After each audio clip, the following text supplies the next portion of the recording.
Juan Bautista Alberdi. Sistema económico y rentístico de la Confederación Argentina según su Constitución de 1853. Capítulo 3 de la primera parte.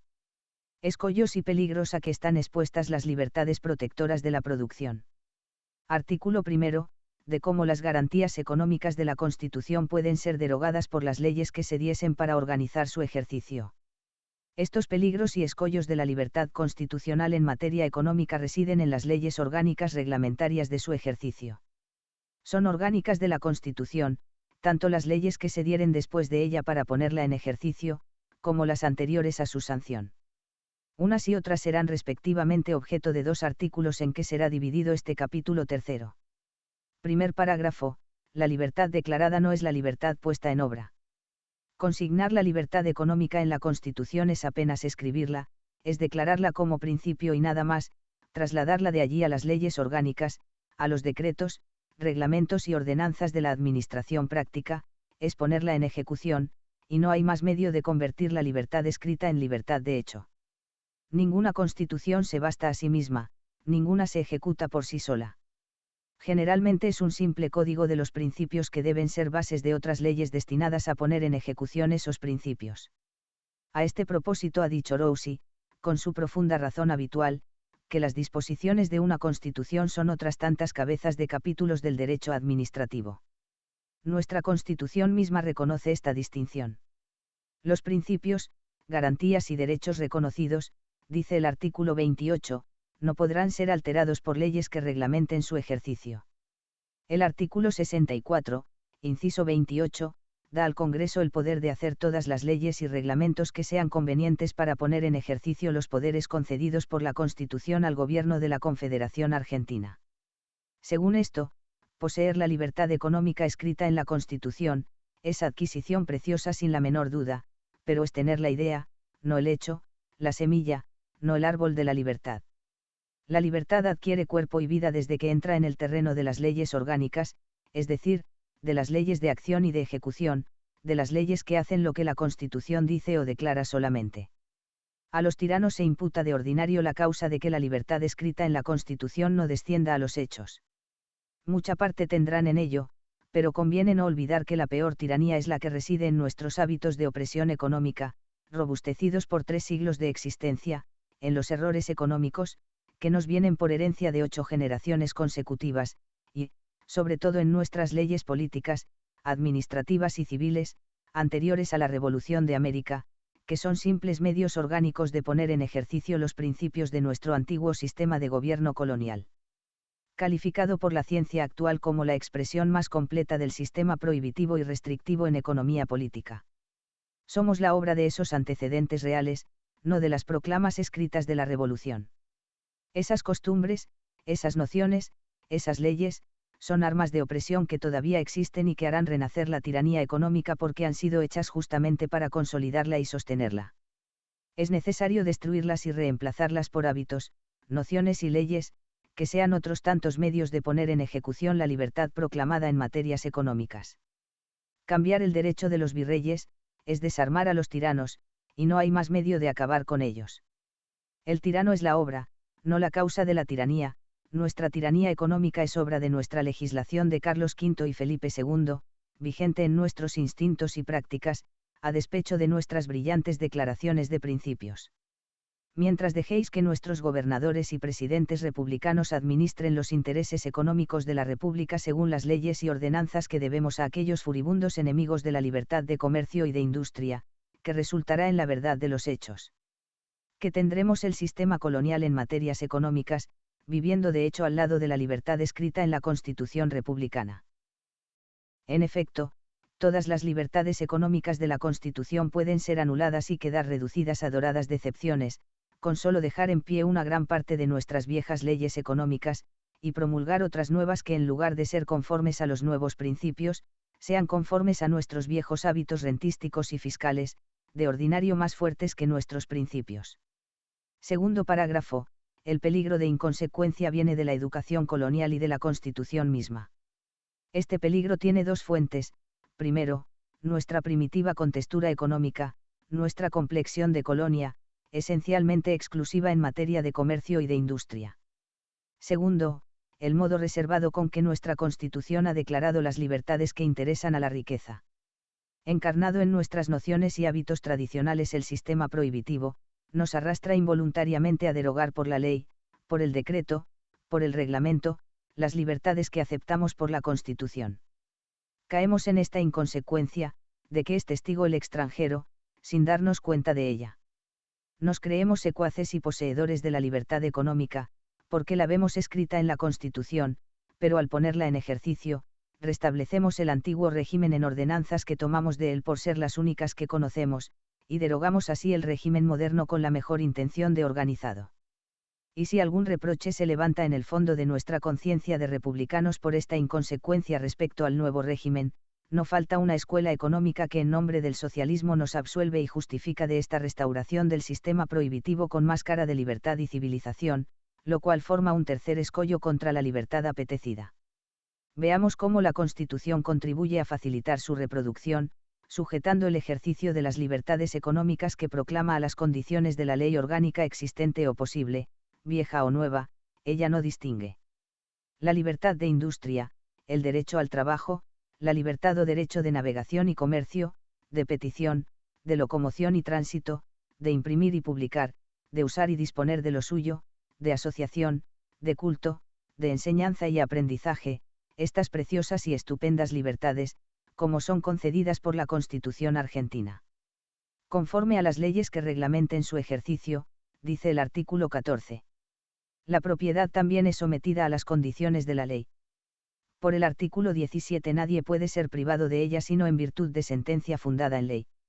La expropiación por utilidad pública debe ser calificada por la ley. Ningún servicio es exigible sino en virtud de ley. La propiedad literaria dura el tiempo que determine la ley, artículo 17. El artículo 18 de la Constitución declara inviolables el domicilio, la correspondencia, los papeles, pero confía a la ley el cuidado de decir cómo podrán ser allanados y ocupados. Ningún acto es obligatorio, cuando no lo manda la ley, dice el artículo 19. La navegación de los ríos interiores es declarada libre por el artículo 26, con sujeción únicamente a los reglamentos que dicte la autoridad nacional. Este modo reservado y condicional de proclamar la libertad económica deja en pie los dos regímenes, el nuevo y el antiguo, la libertad y la esclavitud, la libertad en la Constitución, la opresión en la ley, la libertad en lo escrito, la esclavitud en los hechos, si la ley no es adecuada a la Constitución. Bajo los reyes absolutos de España, no dejaron de existir todas aquellas libertades y garantías con sujeción a leyes, que supieron dar ellos a la medida de su interés.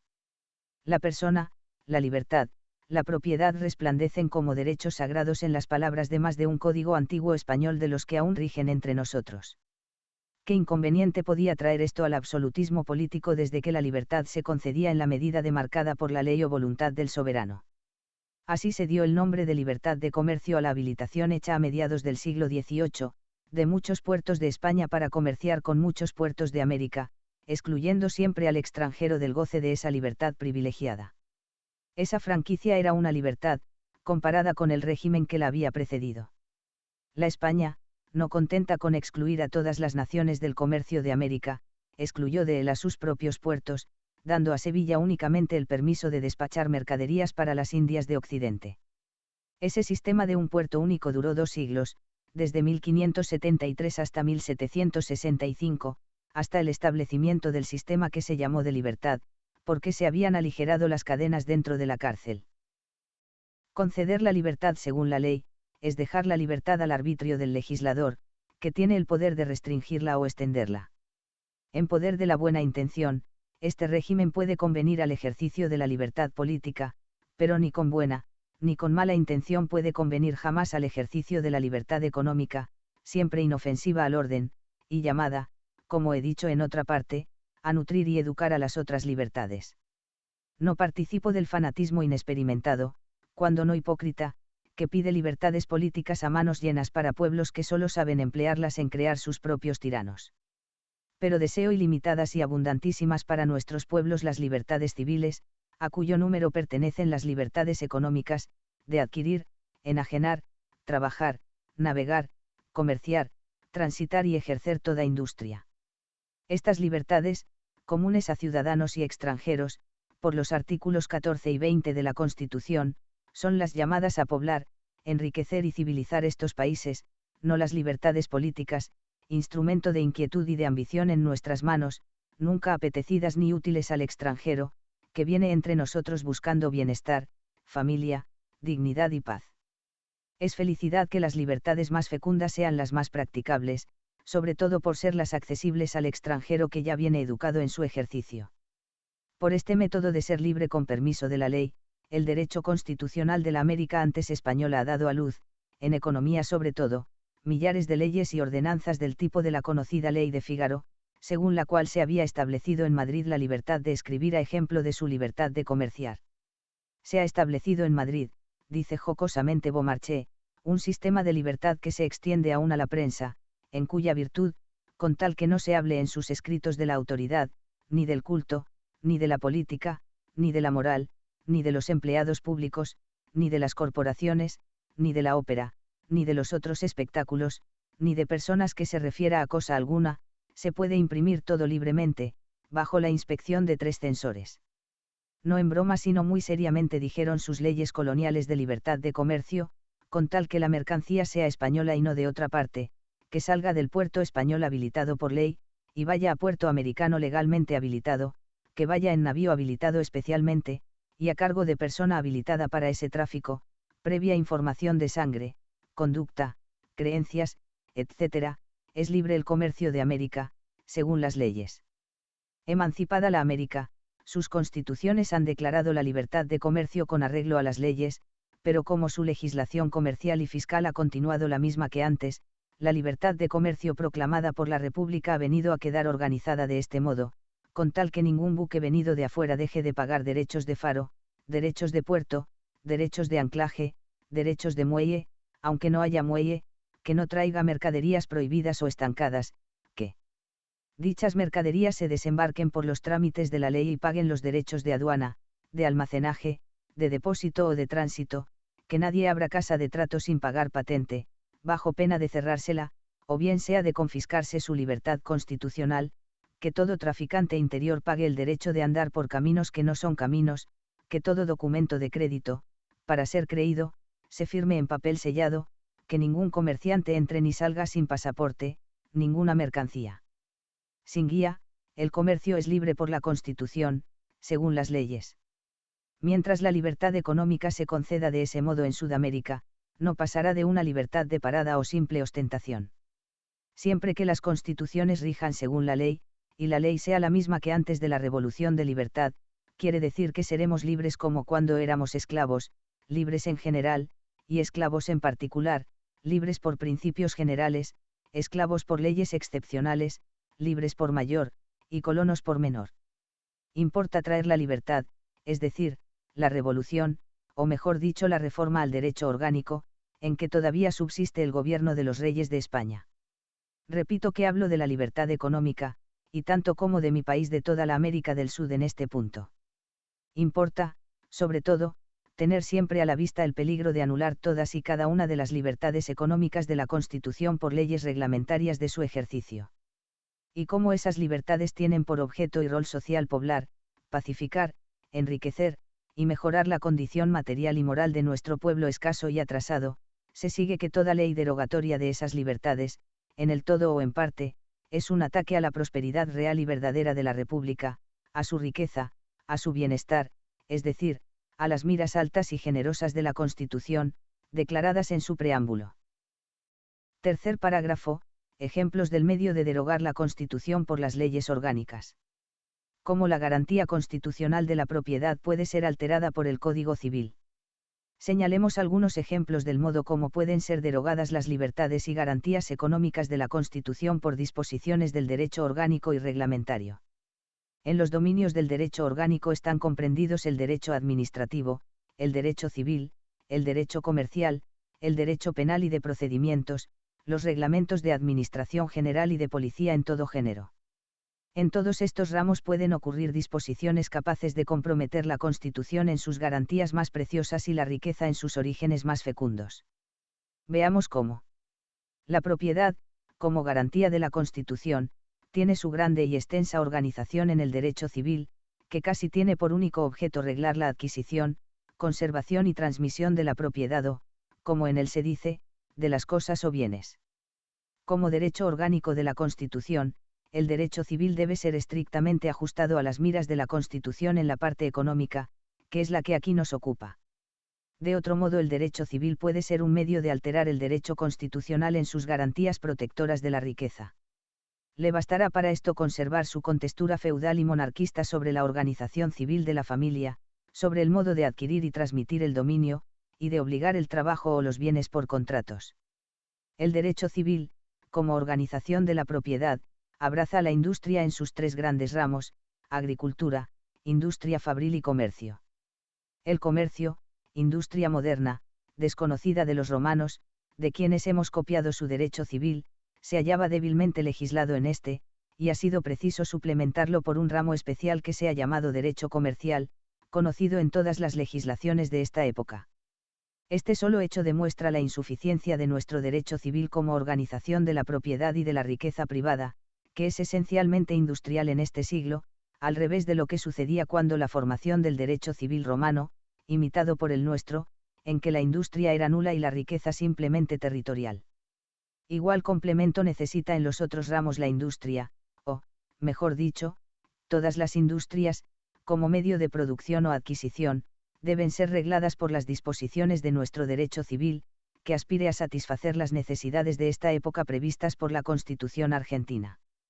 El libro más importante en economía política aplicada no está hecho todavía. Sería aquel que tuviese por objeto estudiar y exponer la incoherencia de nuestra legislación civil de origen greco-romano, con las leyes naturales que rigen los hechos económicos y los medios prácticos de ponerla en consonancia con ellas. Un parágrafo especial del presente capítulo destinaré a señalar nada más que el horizonte de esta reforma inmensa, prevista ya por el genio económico de esta época en páginas sueltas de profundos economistas. También puede ser alterada la Constitución, en cuanto al derecho de propiedad, por las leyes reglamentarias del procedimiento en los juicios. Las leyes judiciales que exigen grandes gastos, gran pérdida de tiempo, multiplicadas tramitaciones para reivindicar la propiedad o conseguir el cumplimiento de un contrato, son contrarias a la Constitución, porque son aciagas a la propiedad y a la riqueza en vez de protegerlas. Tales leyes son favores concedidos al robo, a la ociosidad avara de bienes que no sabe adquirir por el trabajo. ¿Qué importa reivindicar una cosa mediante gastos, diligencias y tiempo, que representan un valor doble? Perder otro tanto de lo que se pretende, y nada más.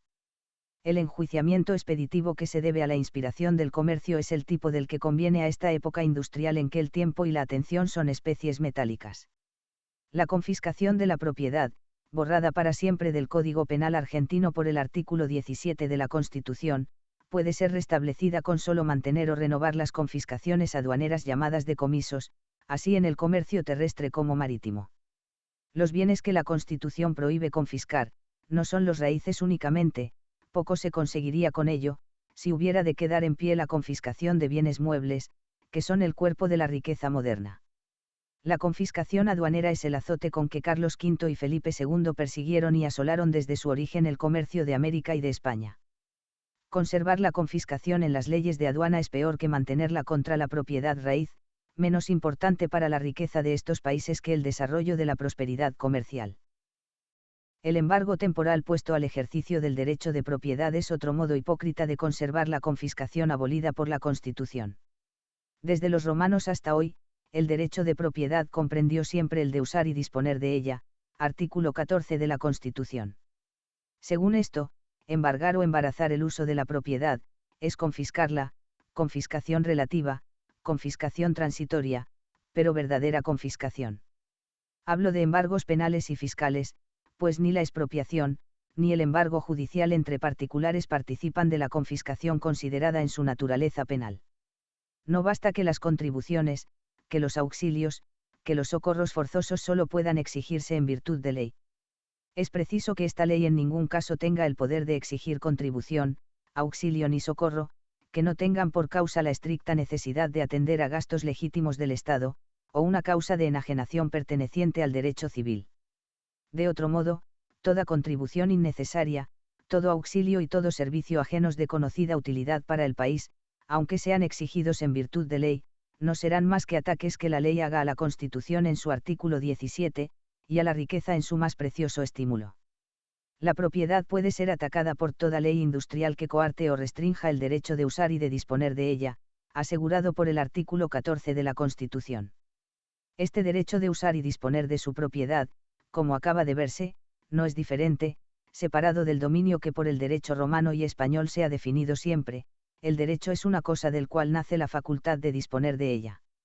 Algunos socialistas de esta época, menos audaces que los que negaron el derecho de propiedad, han sostenido que el Estado tenía legítimo poder para limitar el uso y disponibilidad de la propiedad, ya que no el de desconocer el derecho de su existencia. Sea cual fuere el vigor de esta doctrina, ella es inconciliable con el artículo 14 de la Constitución argentina y con la noción del derecho de propiedad, que debemos al Código Civil Romano Español.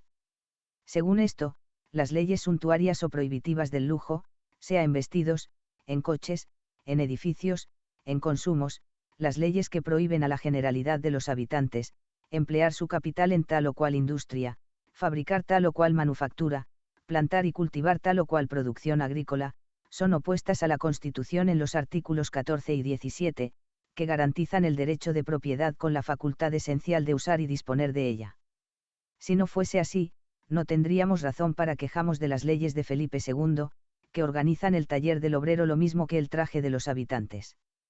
Cuarto parágrafo, de qué modo la seguridad personal, garantida por la Constitución, puede ser derogada por la ley en daño de la riqueza. La seguridad personal, garantida por el artículo 18 de la Constitución. Conforme a la ley, puede ser desconocida y atropellada por la ley misma en muchísimos casos. Toda ley que deja en manos del juez un poder discrecional sobre las personas, toda ley de policía que entrega a sus agentes el poder irresponsable de prender y arrestar, aunque sea por una hora, son leyes atentatorias de la seguridad personal, y por lo tanto esencialmente inconstitucionales. Tales leyes desconocen su objeto, que no es alterar la Constitución, sino reducir a verdades, de hecho, sus libertades y garantías declaradas como derechos. Una mala ley de allanamiento facilita la violación legal del domicilio, consagrado por la Constitución como asilo amurallado, no solo contra los asaltos del crimen privado, sino también del crimen oficial. La Constitución es una gran ley, que pesa sobre el legislador lo mismo que sobre el último de los legislados. La Constitución es la ley de las leyes. Toda ley que restringe o limita el uso de los medios de defensa judicial, es una ley que ataca la seguridad de las personas. Toda ley penal incompleta, que por la imprevisión de sus disposiciones facilita la impunidad de los delitos, presta una cooperación pasiva pero eficaz a los crímenes, contra las personas.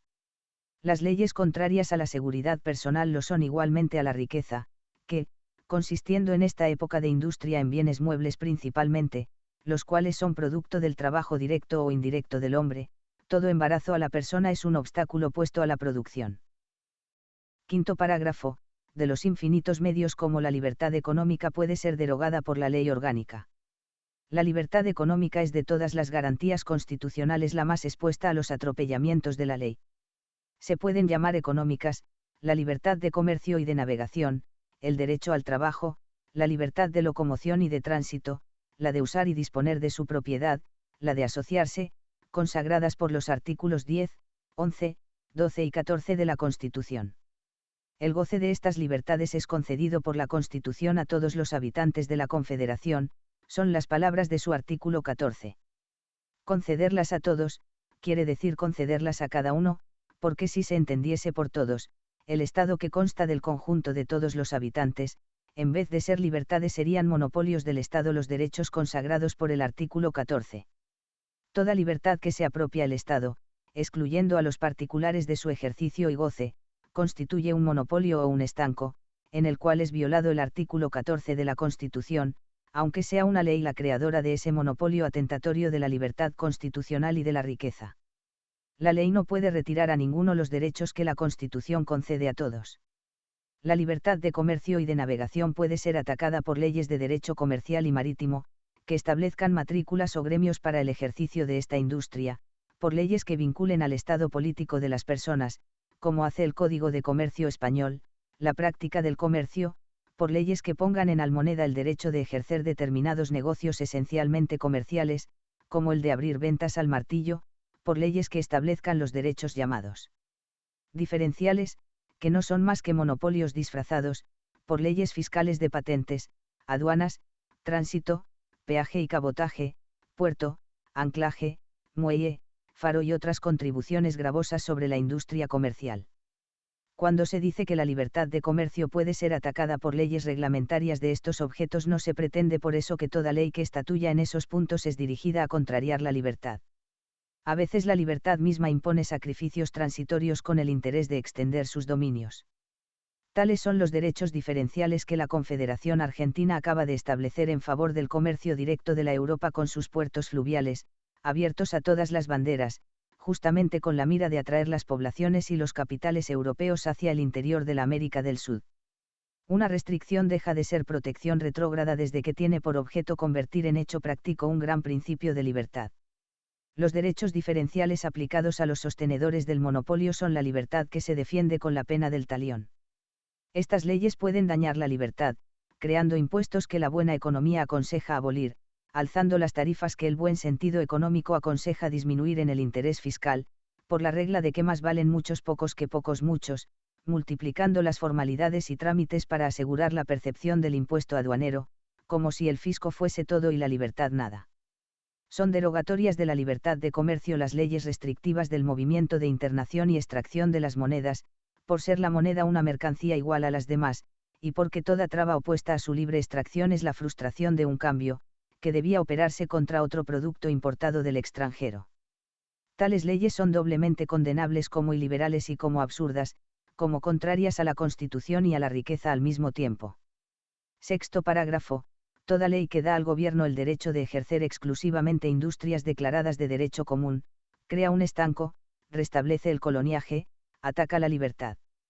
Toda ley que atribuye al Estado de un modo exclusivo, privativo o prohibitivo, que todo es igual, el ejercicio de operaciones o contratos que pertenecen esencialmente a la industria comercial, es ley derogatoria de la Constitución en la parte que ésta garantiza la libertad de comercio a todos y cada uno de los habitantes de la Confederación. Por ejemplo, son operaciones comerciales las operaciones de banco, tales como la venta y compra de monedas y especies metálicas, el préstamo de dinero a interés, el depósito, el cambio de especies metálicas de una plaza a otra, el descuento, es decir, la conversión de papeles ordinarios de crédito privado, como letras de cambio, pagarés, escritura, vales, etc., en dinero o en billetes emitidos por el banco. Son igualmente operaciones comerciales las empresas de seguros, las construcciones de ferrocarriles y de puentes, el establecimiento de líneas de buques de vapor. No hay un solo código de comercio en que no figuren esas operaciones, como actos esencialmente comerciales. En calidad de tales, todos los códigos las defieren a la industria de los particulares. Nuestras antiguas leyes, nuestras mismas leyes coloniales, han reconocido el derecho de establecer bancos y de ejercer las operaciones de su giro, como derecho privado de todos los habitantes capaces de comerciar. La Constitución ha ratificado y consolidado ese sistema, declarando por sus artículos 14 y 20 que todos los habitantes de la Confederación, así nacionales como extranjeros, gozan del derecho de trabajar y de ejercer toda industria, de navegar y comerciar, de usar y disponer de su propiedad, de asociarse con fines útiles, etc.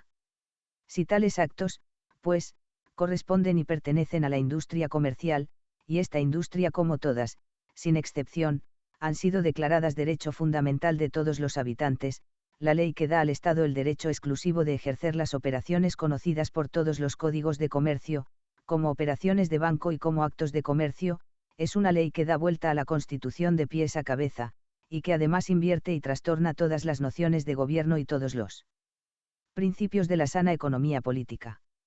En efecto, la ley que da al Estado el poder exclusivo o no exclusivo de fundar casas de seguros marítimos o terrestres, de negociar en compras y ventas de especies metálicas, en descuentos, depósitos, cambios de plaza a plaza, de explotar empresas de vapor terrestres o marítimas, convierte al gobierno del Estado en comerciante.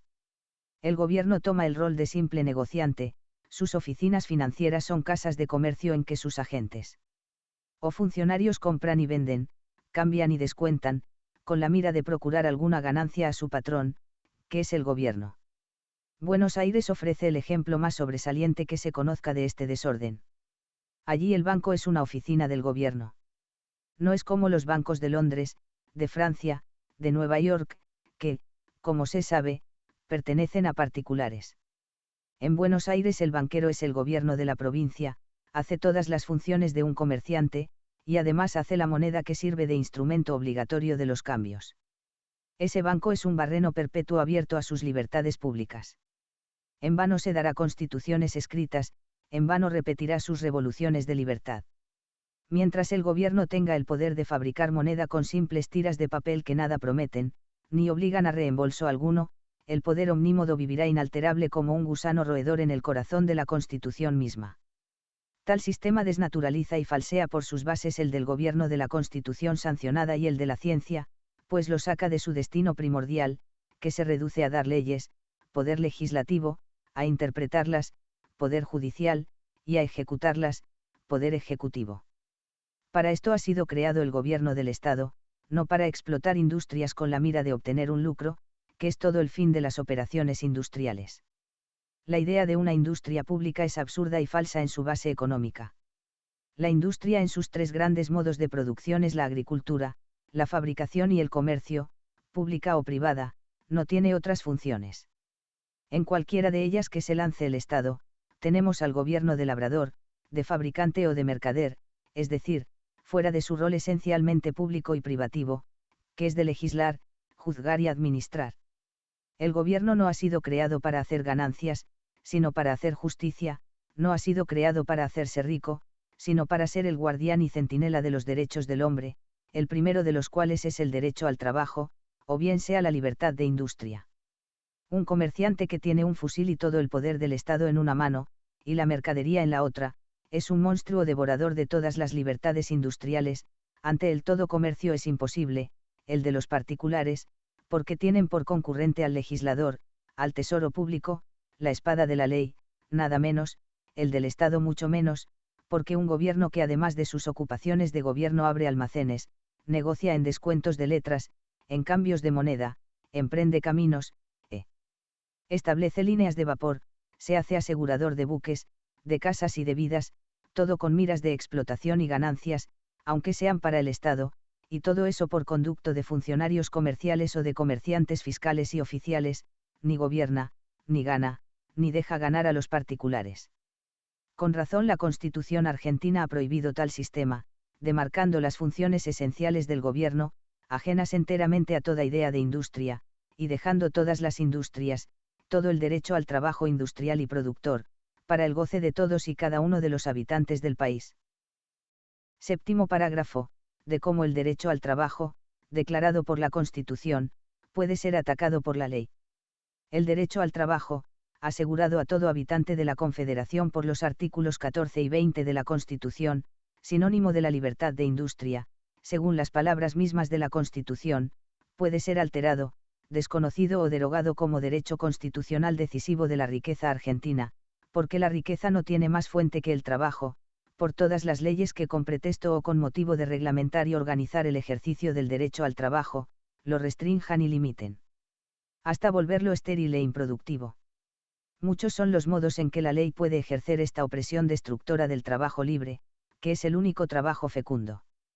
Son opresoras de la libertad del trabajo y contrarias a la Constitución, artículos 14 y 20, en este punto, las leyes que prohíben ciertos trabajos moralmente lícitos, las leyes que se introducen a determinar cómo deben ejecutarse tales o cuales trabajos, con intención o pretexto de mejorar los procederes industriales, las leyes proteccionistas de ciertas manufacturas con miras de favorecer lo que se llama industria nacional. Esta protección opresora se opera por prohibiciones directas o por concesiones de privilegios y exenciones dirigidas a mejorar tal fabricación o a favorecer tal fabricante. Las leyes que exigen licencias para ejercer trabajos esencialmente industriales, consagran implícitamente la esclavitud del trabajo, porque la idea de licencia excluye la idea de libertad. Quien pide licencia para ser libre, deja por el hecho mismo de ser libre. Pedir licencia, es pedir libertad. La Constitución ha dado la libertad del trabajo, precisamente para no tener que pedirla al gobierno, y para no dejar a éste la facultad de darla, que envuelve la de negarla. Son derogatorios de la libertad del trabajo todas las leyes y decretos del estilo siguiente: nadie podrá tener en toda la campaña de la provincia tienda, taberna, casa de negocio o trato, sin permiso del gobierno, dice un decreto de Buenos Aires de 18 de abril de 1832. Un reglamento de Buenos Aires, para las carretillas del tráfico y abasto, de 7 de enero de 1822, manda que todos los cargadores compongan una sección general, bajo la inspección de un comisario de policía. Las carretillas del tráfico y de abasto son organizadas en falange o sección, bajo la dirección de la policía política, cuyos comisarios dependen del ministro del Interior. Ninguno puede ejercer el oficio de cargador, sin estar matriculado y tener la correspondiente papeleta. Para ser matriculado un cargador, debe rendir información de buenas costumbres ante el comisario de policía. Otro decreto del Gobierno Local de Buenos Aires, de 17 de julio de 1823, manda que ningún peón sea conchavado para servicio alguno o faena de campo, sin una contrata formal por escrito, autorizada por el comisario de policía. Por un decreto de 8 de septiembre de ese mismo año, tales contratas deben ser impresas, según un formulario dado por el ministro de Gobierno y en papel sellado o fiscal. Tales leyes y decretos de que está lleno el régimen local de la provincia de Buenos Aires, hacen imposible el trabajo, y alejando la inmigración, contribuyen a mantener despoblado el país. ¿Qué inmigrado europeo dejará los Estados Unidos para venir a enrolarse de trabajador bajo la policía política de Buenos Aires? Exigir información de costumbres para conceder el derecho de trabajar, es condenar a los ociosos a continuar siendo ociosos, exigirla ante la policía, es hacer a esta árbitra del pan del trabajador. Si no opina como el gobierno, pierde el derecho de trabajar y muere de hambre.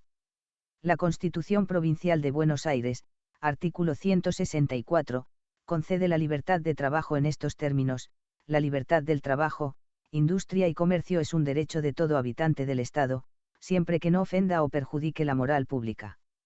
No hay libertad que no se vuelva ofensiva de la moral desde que degenera en licencia, es decir, desde que deja de ser libertad. La Constitución de Buenos Aires no necesitaba decirlo. Poner esa reserva es anticipar la idea de que el trabajo, la industria, el comercio pueden ser ofensivos a la moral. Eso es manchar el trabajo con la sospecha, en vez de dignificarlo con la confianza. Presumir que el trabajo, es decir, la moral en acción, pueda ser opuesto a la moral misma, es presunción que solo puede ocurrir en países inveterados en la ociosidad y en el horror a los nobles fastidios del trabajo. Ninguna libertad debe ser más amplia que la libertad del trabajo, por ser la destinada a atraer la población. Las inmigraciones no se componen de capitalistas, sino de trabajadores pobres. Crear dificultades al trabajo, es alejar las poblaciones pobres, que vienen buscándolo como medio de obtener la subsistencia de que carecían en el país natal abandonado. Por otra parte, siendo el trabajo libre la principal fuente de la riqueza, embarazarlo por reglamentos no es otra cosa que contrariar y dañar el progreso de la riqueza en su fuente más pura y abundante. Son pocos los trabajos en que el interés mismo de su buen éxito exija la intervención de la autoridad para todos los casos de emprenderse, tales son los bancos, los caminos, las líneas de buques de vapor, las casas de seguros, y en general el establecimiento de las sociedades anónimas. Es prudente y útil la intervención de la autoridad en la organización de estas empresas por particulares, siempre que tal intervención se limite a una simple vigilancia, encaminada a conseguir que la ley protectora de los derechos privados no se quebrante en su perjuicio, por los infinitos abusos que facilita el mecanismo de negocios, que afectan a centenares de personas, que se administran por unos pocos, y que se envuelven en las regiones nebulosas de la especulación, inaccesibles de ordinario a los ojos comunes.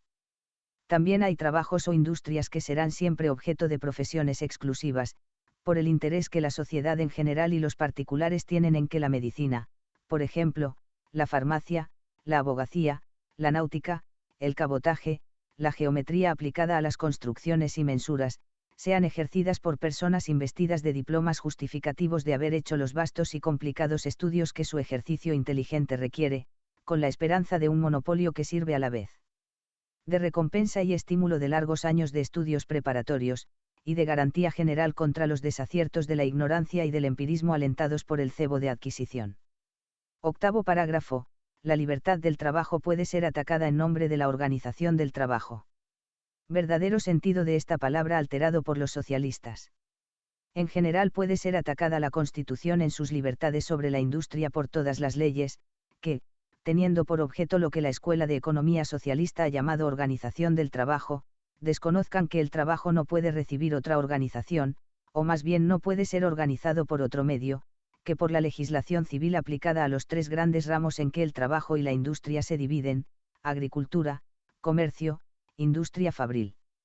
En cualquiera de estos ramos, el rol orgánico de las leyes es el mismo que en la materia civil. Él consiste en establecer reglas convenientes para que el derecho de cada uno se ejerza en las funciones de producir, dividir y consumir el producto de su trabajo, agrícola, fabril o comercial, sin dañar el derecho de los demás. En este sentido, organizar el trabajo no es más que organizar o reglamentar el ejercicio de la libertad del trabajo, que la Constitución asegura a todos los habitantes. No hay más que un sistema de reglamentar la libertad, y es el de que la libertad de los unos no perjudique a la libertad de los otros. Salir de ahí, no es reglamentar la libertad del trabajo, es oprimida. Los códigos comercial, agrícola y fabril tienen toda la misión de organizar el trabajo.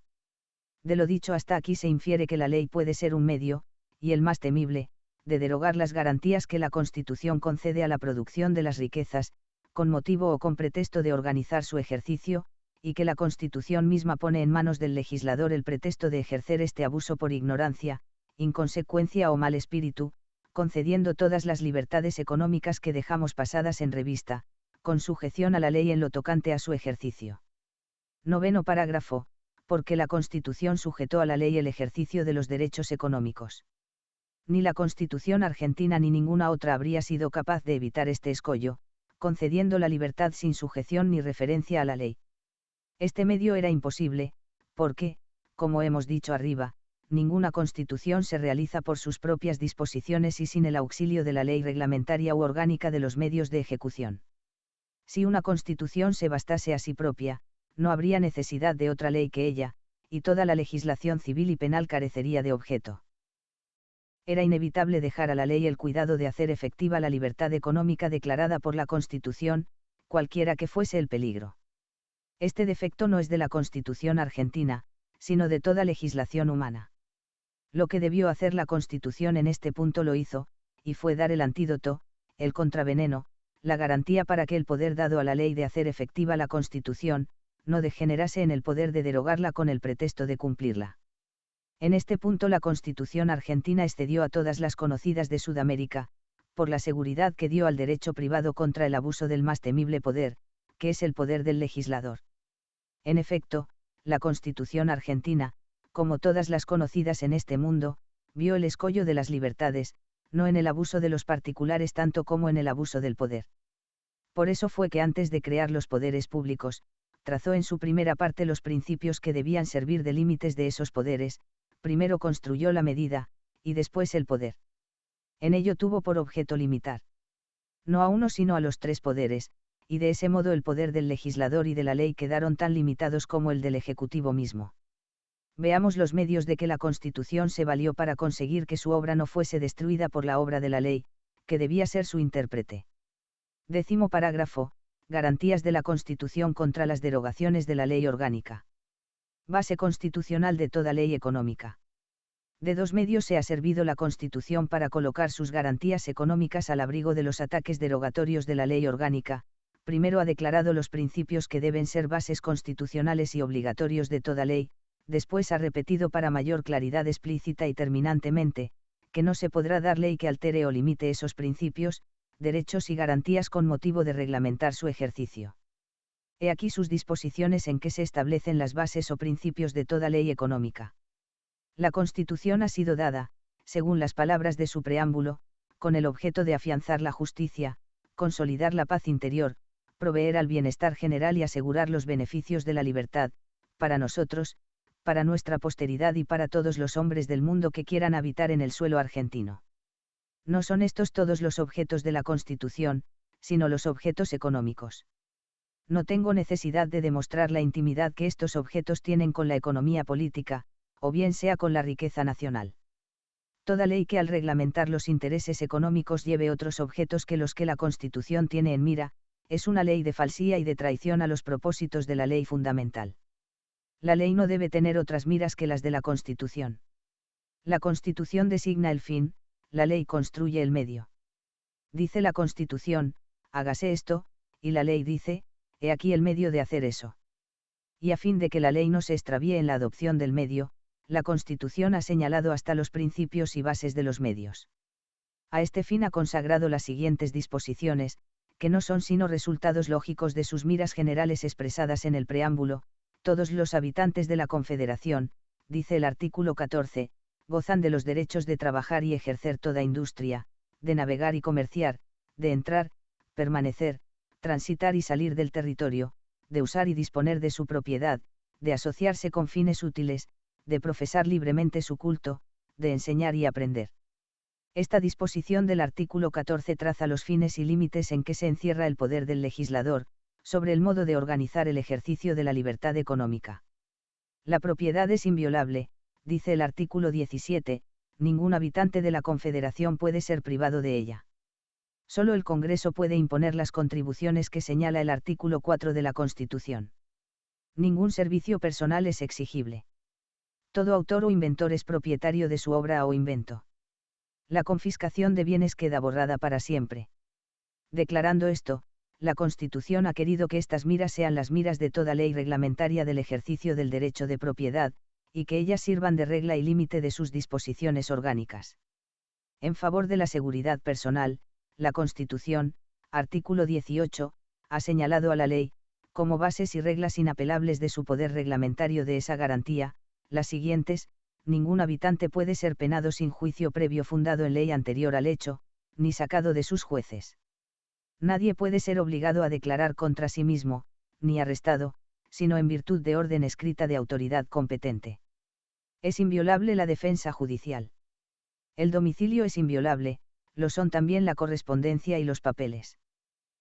Si al prometer estas garantías, la Constitución hubiera querido dejar en manos del legislador el poder de alterarlas o derogadas por leyes reglamentarias de su ejercicio, la Constitución sería hipócrita y falaz. Tal pensamiento no debe asomar en la cabeza de nadie. Enumerando esos diferentes medios de garantizar la seguridad personal, la Constitución ha dado a la ley los límites de que no puede salir su acción reglamentaria de esa garantía, sin la cual la propiedad y la riqueza son quiméricas. Cuando la Constitución ha dicho por su artículo 26, la navegación de los ríos interiores de la Confederación es libre para todas las banderas, ha podido desear que quedase en manos de la autoridad ordinaria la facultad de disminuir o alterar esa libertad. Tal intención haría deshonor a nuestra ley fundamental, no la ha tenido, y su tenor completo garantiza la pureza de su espíritu de libertad en ese punto.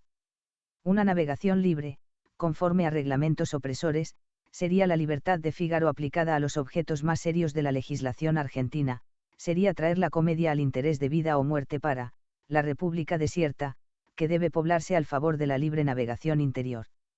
Para arreglar la libertad no es menester disminuir, ni alterar la libertad, al contrario, disminuirla es desarreglar su ejercicio, que por la Constitución tiene por regla el ser y mantenerse siempre ella misma, y no su imagen mentirosa.